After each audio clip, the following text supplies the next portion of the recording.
Halo, apa kabar? Assalamualaikum warahmatullahi wabarakatuh. Kembali berjumpa dengan saya, Hersy Arif dari Forum News Network. Partai Kebangkitan Bangsa ini sedang memainkan politik ngeri-ngeri sedap, nyerempet-nyerempet bahaya. Ini berkaitan dengan sikap Partai PKB, apakah mereka akan tetap mendukung Anies Baswedan atau bergabung dengan Partai Nasdem yang sebelumnya sudah menyatakan mendukung pemerintahan Prabowo Gibran dan juga melupakan Anies Baswedan. Seperti dalam bahasa Ketua Umum Partai Nasdem Surya Paloh bahwa ini belum momen yang tepat buat Anies Baswedan untuk maju pada Pilkada Jakarta.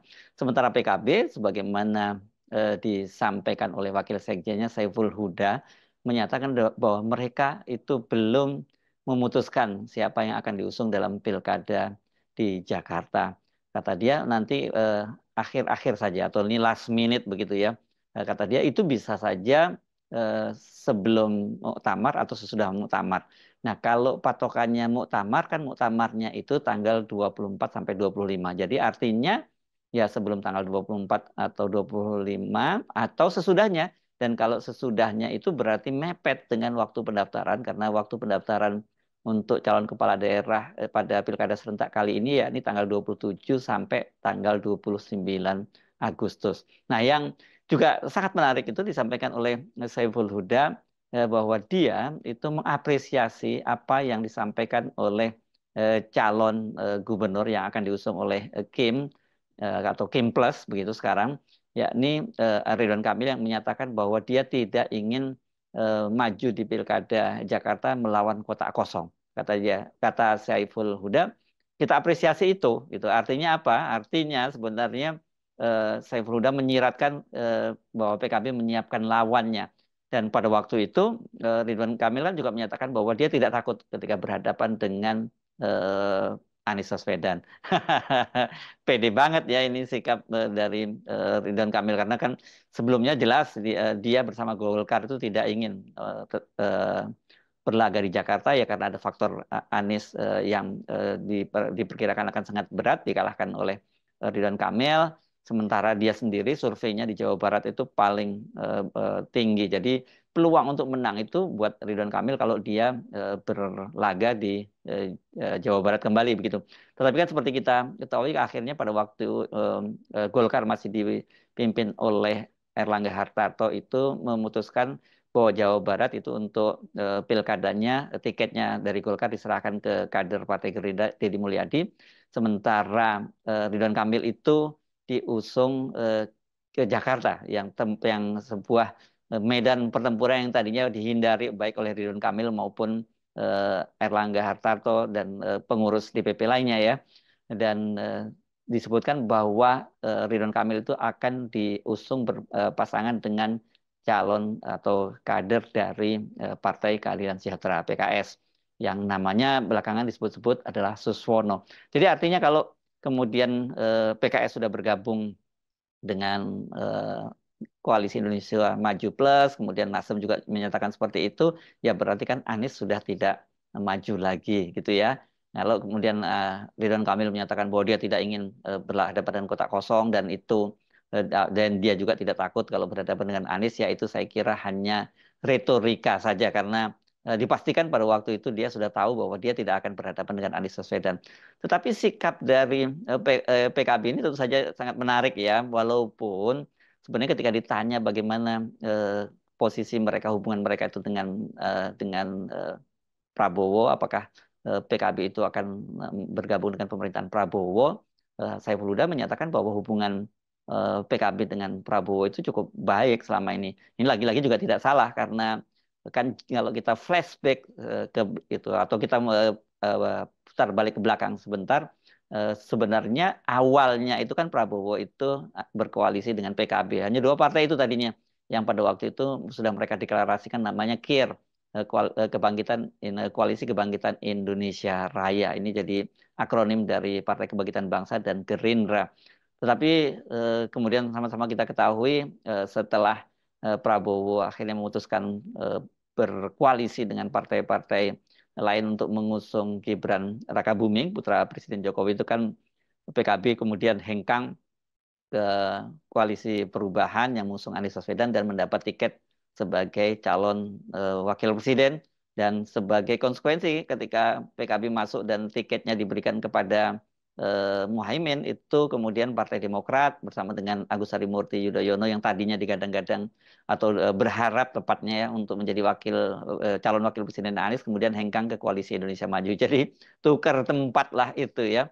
Nah, dari situ saja sebenarnya ini kita melihat ada sikap yang ambivalen, dan tetap saja orang juga melihat ini mulai bermain-main api atau ngeri-ngeri sedap ya, karena Muhaimin sendiri ketika ditanya oleh wartawan, dia menyatakan bahwa dia katanya tunggu tanggal mainnya, kata Muhaimin. Tapi dia menyatakan bahwa soal pilkada dia tidak tahu menahu, karena katanya itu urusannya Des Pilkada, dan sampai hari ini belum lapor. Ini juga Muhaimin ini bermain-main seperti itu ya. Nggak mungkin dalam situasi seperti sekarang ini Muhaimin masih belum tahu bagaimana keputusan dari Des Pilkada. Dan saya kira untuk hal-hal yang seperti sekarang ini, ketika sudah mulai permainan tingkat tinggi, ada tekan-tekanan dari Jokowi dan sebagainya, pasti keputusan semuanya itu justru diambil alih oleh Muhaimin. Nggak mungkin Muhaimin menyerahkan begitu saja ke Des Pilkada. Jadi memang ini kelihatannya ada semacam agenda yang masih disimpan oleh PKB, walaupun sebenarnya kalau kita lihat kalkulasi politiknya sekarang ini ya hampir dapat dipastikan bahwa PKB itu akan bergabung dengan koalisi Indonesia Maju Plus, dan dia akan mengusung siapapun kandidat yang diusung oleh koalisi Indonesia Plus, termasuk dalam hal ini kalau kemudian mereka sepakat untuk mengusung Ridwan Kamil dan Tuswono berpasangan pada pilkada itu. Nah, soal kapan calon dari koalisi Indonesia Maju Plus ini akan diumumkan, kalau seperti dikatakan oleh Sumi Dasko Ahmad, Ketua Harian Partai Gerindra, dia memastikan bahwa pengumuman itu akan dilakukan pada tanggal 19 Agustus. Nah, ketika hal ini ditanyakan kepada Ketua Fraksi PKS Jazuli Zua ini, dia membenarkan bahwa calon gubernur dan calon wakil gubernur dari PKS itu akan diumumkan tanggal 19. Tapi dia siapa yang akan diusung, dia tidak bersedia menyebutkannya, dan tapi kata dia itu ya dipastikan apakah dengan koalisi Indonesia Maju Plus, ya dia menyatakan kan nggak mungkin PKS itu mengusung sendirian karena kursi PKS itu tidak cukup. Jadi ya dengan partai-partai lain. Jadi ini bisa dipastikan kalau bahwa PKS itu akan bergabung dengan koalisi Indonesia Maju Plus, dan memang seperti dikatakan oleh Dasko, nama plus itu ya karena PKS gabung di situ. Nah, kan sebelumnya Surya Paloh juga sudah menyatakan bergabung dengan pemerintahan Prabowo Gibran, dan kemudian membatalkan pencalonan dari Anies Baswedan. Nah, kalau PKB ini kelihatannya ini yang seperti saya sebutkan tadi itu masih mencoba bermain-main di in between itu. Walaupun sebenarnya kalkulasi politik seperti saya sebutkan tadi bahwa ya hampir pasti dia juga akan meninggalkan Anies dan kemudian bergabung dengan koalisi Indonesia Maju Plus. Tetapi kita nggak tahu ya, karena bisa saja terjadi last minute perubahan-perubahan yang terjadi. Tapi sebelumnya, dalam konten sebelumnya saya kan menduga, bukan menduga ya, mengingatkan sajalah kepada PKS, kemungkinan PKS bisa saja diprank, tidak jadi kadernya yang dipasang menjadi calon wakil gubernur di Jakarta, mengingat kalau lawannya itu bukan kota kosong sih, lawannya itu adalah calon independen, ya kemungkinan ini pasti akan diserahkan ke yang peluangnya yang lebih mungkin itu diserahkan pada Kaisang, karena kan sejak awal Kaisang juga menginginkan agar dia maju di Pilkada Jakarta. Nah, pertanyaannya kita kalau kemudian kalau tanggal 19 itu koalisi Indonesia Maju Plus, bagaimana posisi Golkar? Karena kan Golkar ini sudah memastikan mereka akan melakukan Munas itu pada tanggal 20. Dan sekarang ini juga dipastikan yang akan menjadi ketua umumnya nanti adalah Bahlil. Ini karena seperti sebelumnya sudah dikatakan oleh Idrus Marham bahwa sudah 34 DPD yang mendukung Bahlil. Sementara Nusron menyatakan bahwa ya sejauh ini bahwa baru ada satu calon tunggal ketua umum, yakni Bahlil Lahadalia. Ya, artinya itu kan yang akan menjadi ketua umum adalah pasti dipastikan Bahlil. Pertanyaannya, apakah rekomendasi yang dikeluarkan di eranya Erlangga Hartarto itu masih berlaku atau akan diganti oleh Bahlil? Itu kan yang sebelumnya juga saya ingatkan. Nah, kalau pada tanggal 19 kan berarti Bahlil belum jadi ketua umum, dan itu berarti rekomendasinya masih yang berlaku rekomendasi dari Erlangga Hartarto. Artinya Ridwan Kamil itu dipasangkan dengan Suswono gitu. Ini pertanyaan-pertanyaan ini penting kita ajukan karena perubahan-perubahan yang sangat cepat yang terjadi dalam beberapa waktu belakangan ini ya. Artinya kalau kemudian tetap rekomendasi yang dikeluarkan oleh Erlangga dan itu Ridwan Kamil berpasangan dengan Suswono, itu pertanyaan berikutnya adalah kalau begitu Kaisang kemana? Kan begitu ya. Karena Kaisang sendiri ketika ditanya apakah dia sudah dipastikan tidak akan maju Jakarta, dia menyatakan siapa bilang kata kata Kaisang. Dan menurut saya benar kalau Kaisang sekarang ini melihat momentum yang paling pas ya dengan koalisi Indonesia Maju Plus yang menguasai semua partai politik dengan meninggalkan PDIP dan peluangnya itu berhadapan dengan calon independen, ya dia kan aman, harusnya dia yang maju. Kenapa mesti diserahkan pada PKS gitu? PKS bisa diganti kompensasi yang lain. Itu masih menurut saya masih terbuka peluang-peluang semacam itu sampai setidaknya tanggal 19 nanti ya begitu ya. Nah, soal siapa lawan dari pasangan yang akan diusung oleh Koalisi Indonesia Maju Plus itu saya kira sekarang ini menjadi tanda tanya besar itu bersama dengan gegernya hari ini ya bahwa ternyata calon independen yakni dan Dharma Pongrekun ini dan Kun Wardana yang sekarang ini sudah dinyatakan lolos oleh KPUD Jakarta karena verifikasi faktualnya itu dinyatakan lolos ternyata digoncang isu baru karena banyak sekali mereka-mereka yang dicatut namanya atau dicatut KTP-nya untuk mendukung Dharma Pongrekun dan Kun Wardana. Dan yang juga mengejutkan itu termasuk itu keluarga Anies Baswedan yang KTP-nya dicatut, yakni dari unggahan Anies Baswedan di media sosialnya diketahui bahwa dua orang anaknya itu KTP-nya dicatut untuk mendukung Dharma Pongrekun dan Kun Wardana. Sementara satu orang lagi ditambah lagi adiknya ya, ini Abdillah Baswedan itu juga kartu KTP-nya dicatut. Ada juga saya membaca seorang mantan penyidik di KPK itu juga terkejut ketika tahu bahwa namanya itu dicatut untuk atau KTP-nya dicatut untuk mendukung Dharma Pongrekun. Nah, dan ini kemudian dia berencana melaporkan ke polisi. Polisi Polda Metro Jaya juga sudah mempersilahkan kalau mereka yang merasa dicatut ini KTP-nya itu melaporkan ke polisi. Saya sudah berkomunikasi dengan Dharma Pongrekun untuk menanyakan sikap dia ini kan dan dia harusnya berbicara kata dia kalau soal verifikasi itu soal catut mencatut itu kata dia itu ranahnya KPUD bukan ranah dia. Ini ini sangat menarik memang peristiwa terjadi ini banyaknya sekali KTP yang dicatut itu dan sesungguhnya saya sudah mendapat informasi lebih dari sepekan yang lalu yang sebenarnya yang membisikkan ini saya kenal dulu juga dia sebagai salah satu pendukungnya Pak Jokowi yang dia menyatakan bahwa ada mobilisasi untuk meloloskan Dharma Pongrekun. Kenapa?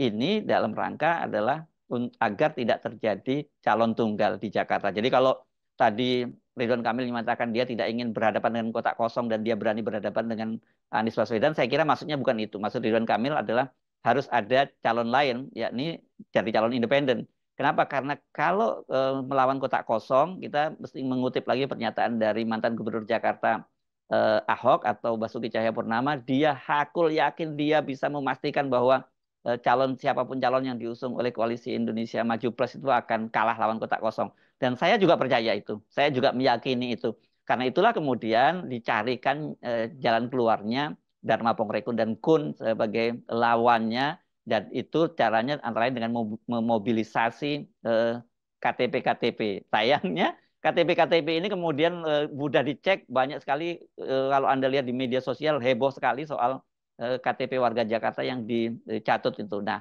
apa dampaknya kalau kemudian ternyata terbukti bahwa Dharma Pongrekun dan Kun Wardana itu diloloskan dengan menggunakan KTP yang tidak sah, gitu. Saya membaca katanya aturannya dia bisa dibatalkan, tapi ada juga yang menyebut hanya dikenakan denda administrasi saja, gitu ya. Ini kan lepas apakah itu yang melakukan Dharma Pongrekun dan Kun, yang saya yakin pasti tidak. Saya lebih percaya bahwa itu dilakukan oleh tim relawan yang mendukung Pak Jokowi sehingga meloloskan Dharma Pongrekun sehingga tidak terjadi kotak kosong. Pertanyaan untuk apa para relawan Pak Jokowi ini bekerja keras mengumpulkan KTP-KTP yang kemudian ternyata itu KTP yang dicatut itu kalau untuk kepentingan dari PKS dan Ridwan Kamil misalnya gitu. Ya jelas kalau itu memang benar, sekali lagi karena informasinya tadi saya dapat seperti itu, kalau benar itu adalah tim relawannya Pak Jokowi ya jadi pasti itu kaitannya dengan pencalonan Kaisang, bukan pencalonan Suswono. Nah ini yang saya kira masih tetap seru. Nah bagi Anda para pendukung Anies Baswedan jangan putus asa dulu. Masih ada ini celah-celahnya kemungkinan. Jadi saya kira ini, tapi kalau kembali ke jawaban pertanyaan Anda semua tentang apakah mungkin Anies Baswedan masih lolos atau tidak, menurut saya kalau dari sisi partai politik saya tetap akan berkesimpulan bahwa tidak mungkin lolos lagi gitu. Tapi kalau kemudian takdir yang berkata lain, ya itu bisa saja terjadi. Jadi saran saya aja jangan pernah berhenti berdoa dan jangan pernah berhenti berharap sampai kemudian janur kuning itu melengkung. Dalam artian bahwa sudah nanti didaftarkan ke KPUD, kalau semua koalisi Indonesia Maju Plus itu dari semua partai politik di luar PDIP, ya berarti peluang Anies Baswedan itu sudah tertutup. Kalau belum, ya masih ada terbuka peluang-peluangnya. Jadi jangan ambil kesimpulan dulu sampai nanti penutupan pendaftaran tanggal 29. Jadi karena ini meskipun banyak sekali skenario yang ini skenario makar, namanya makar manusia, tapi pasti makar Allah itu akan lebih menang. Begitu ya. Saya harus benar dari Forum News Network. Sampai jumpa lagi. Wassalamualaikum warahmatullahi wabarakatuh.